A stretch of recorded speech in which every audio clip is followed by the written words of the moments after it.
Praise the Lord. जय मसीह की। हम आगे बढ़े उससे पहले प्रार्थना करें। हे हमारे महान और पवित्र ईश्वर पिता,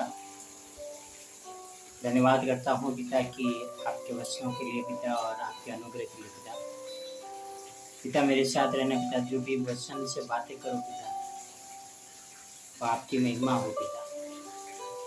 आप मुझे इस्तेमाल करें पिता, ताकि आपका वचन बहुत सारे लोगों तक पहुँचे पिता, बहुत सारे लोगों में आपके वचन की महिमा हो सके। आपसे प्रार्थना, आपसे मैं विनती करता हूँ। धन्यवाद यीशु मसीह के लिए और उनके वचनों के लिए पिता। ये सारी प्रार्थना मेरे उद्धार करता प्रभु का प्रभु, राजाओं का राजा यीशु मसीह के नाम से करता हूँ। आमीन, आमीन, आमीन। भाई बहन और मित्र, परमेश्वर का वचन है, वह हर एक मनुष्य के लिए काफ़ी हेल्पफुल यानी मददगार रहता है और वह हर एक के लिए सहायता का काम करता है। हर बुद्धिमानों के लिए, हर मूर्खों के लिए, हर गरीबों के लिए, हर अमीरों के लिए, जो कोई परमेश्वर के शरणों में जाता है,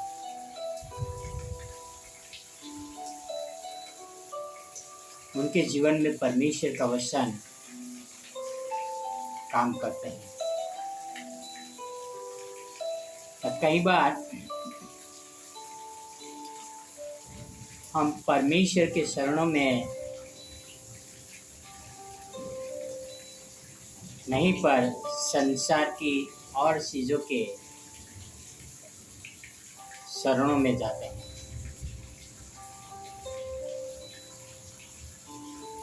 और संसार की चीज़ों पर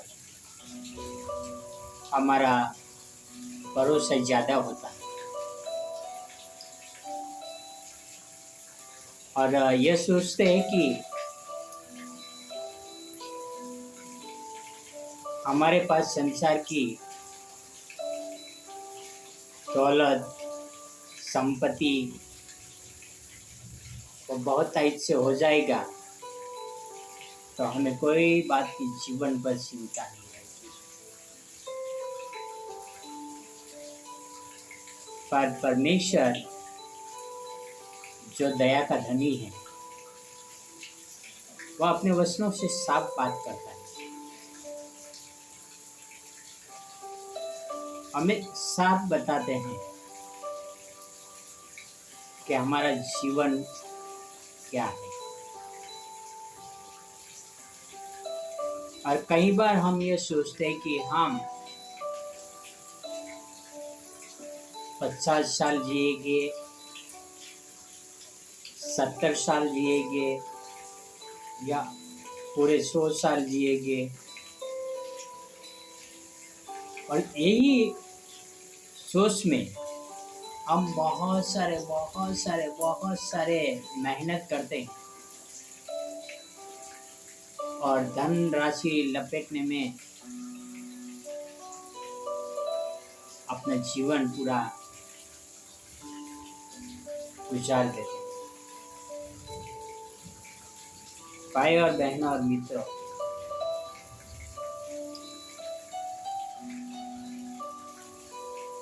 मैं एक व्यक्ति को जानता हूँ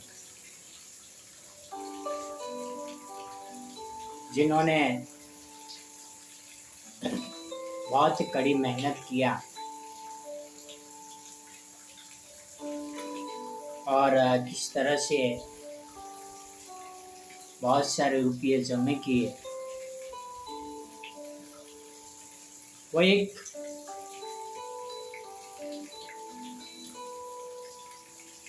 कच्चा मकान में रहता था, पतरे वाले मकान में, और उसने सोचा कि मैं एक मकान बनवा लूं और उसका एस्टीमेट के लिए मुझे बुलाया था और मैंने उनका एस्टीमेट भी दिया था और वो मकान पूरी तरह से तैयार हो गया,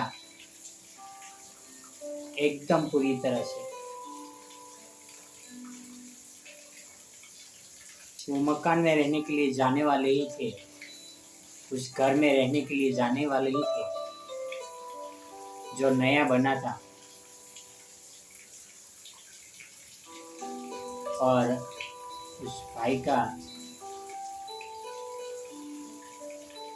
हार्ट अटैक आया और देहांत हो गया।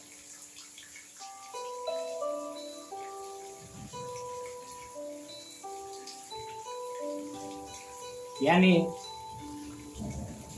कितना कर कसर करके, कितना मेहनत से उसने पूरी राशि, पूरे पैसे जमा करके घर बनवाया और वो घर में रहने नहीं पाया। उस घर में जाने से पहले ही मृत्यु हो गई। ऐसे ही पवित्र शास्त्र हमें कुछ बताते हैं।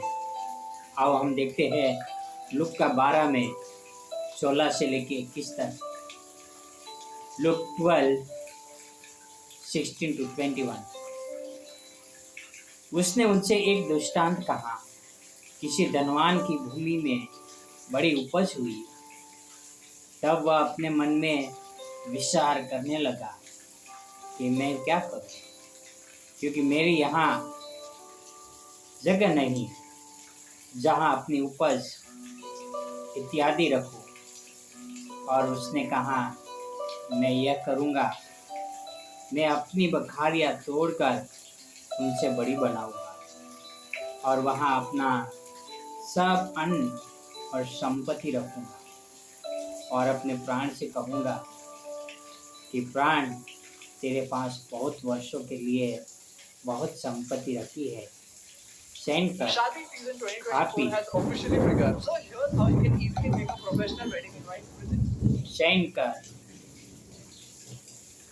उसने कहा, मैं यह कहूँगा, मैं अपनी बकरियाँ तोड़कर उनसे बड़ी बनाऊंगा और यह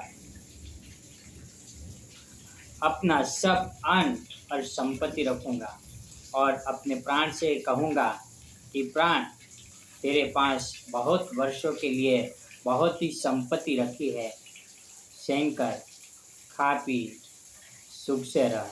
परंतु परमेश्वर ने उनसे कहा, हे मूर्ख, इसी रात तेरा प्राण तुझसे ले लिया जाएगा।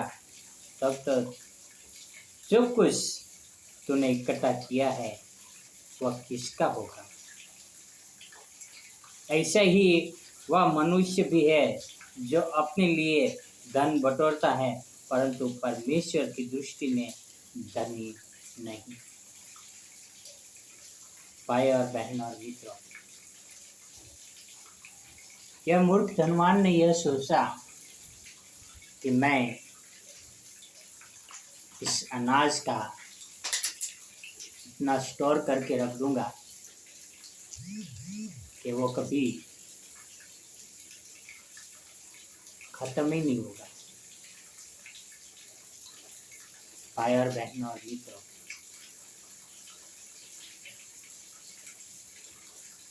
कई बार हम यह सोचते हैं कि बहुत सारे धन संपत्ति से हमारा गुजारा हो जाएगा और उसके पीछे हम मेहनत करते हैं,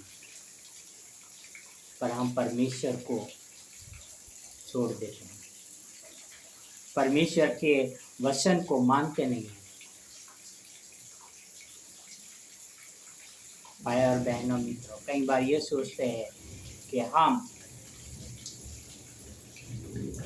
अभी जवान हैं, अभी तो हम यंग हैं, अब कमा लें और बहुत सारे एकत्रित करके बुढ़ापे में हम परमेश्वर की सेवा करें। भाई और बहनों और मित्रों,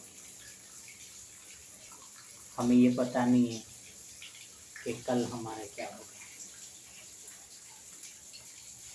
इससे भला यह है कि हम परमेश्वर की सेवा करें और आज ही जो हमारे पास है उससे सुखी रहे और परमेश्वर को धन्यवाद करें और परमेश्वर के प्रति आभारी रहे कि परमेश्वर हमें जो भी दिया है उसके लिए धन्यवाद करते हैं।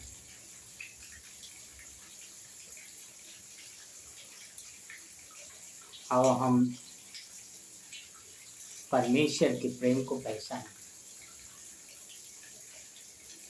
परमेश्वर हमें नाश करना नहीं चाहते। हम संसार की दृष्टि में धनी नहीं, पर परमेश्वर की दृष्टि में धनी बने।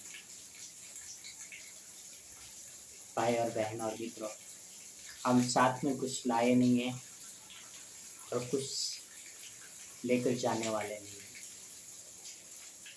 और जो भी है उससे हम परमेश्वर की महिमा करें। God bless you. Have a wonderful day.